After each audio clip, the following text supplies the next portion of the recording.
This is your Spanish news.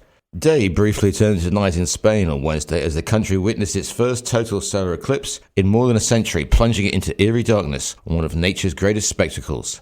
The glow of the sun's outer corona shimmering out of the edges of the shadowy moon grew gasps and cheers from huge crowds just 90 minutes after it first appeared in the remote Arctic region of northern Russia. In Spain, the lunar shadow moved diagonally in a narrow path from the northern coast of the Balearic Islands, where tourists and locals, many dressed in swimming costumes accessorized with protective glasses, gathered to watch from the beach. Clear skies helped visibility in Spain, although there were concerns due to high temperatures and the continued risk of wildfires. Eclipse fever had gripped Spain, with government predictions that nearly 450,000 extra tourists could bring in a €347 million boost to the economy. Interior Minister Fernando Grande Marlaska said that nearly 25,000 police officers had been mobilized to ensure the event went off without a hitch. Another total eclipse will cross southern Spain and northern Africa into August 2027, while an annual eclipse, when the moon is not big enough to completely blot out the sun, creating the so-called Ring of Fire, is due to visit the Iberian Peninsula in 2028.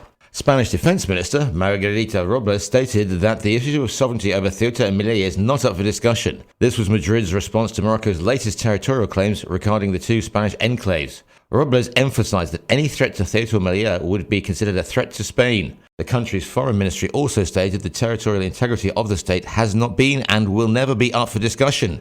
Recently, the Moroccan Justice Minister stated in a televised address that his country has always raised the issue of the status of Ceuta and Melilla during negotiations with Spain, with the long-term goal to reach a solution through dialogue. This was the first time that Rabat had publicly raised this contentious issue since the border crisis in Ceuta in late July. Since gaining independence in 1956, Morocco has considered these cities to be occupied by Spain, asserting that sovereignty over them must ultimately be transferred to Rabat. And finally, an impromptu duet between Michael Bublé and Bertine Osborne provided a highlight of an unscripted night at the Starlight Gala in Marbella. Hosted under the theme Peace and Love at the Marbella venue, the annual charity event saw actor Antonio Banderas celebrate his 66th birthday. The evening veered off script when Osborne, who co-hosted alongside Argentine model Valeria Maza, approached Michael Bublé's table. The Canadian singer joined in for an edition of the 1950s classic Fly Me to the Moon. Placido Domingo led the crowd in singing happy birthday to Antonio, who celebrated his 66th birthday during the event. And that's your Spanish news.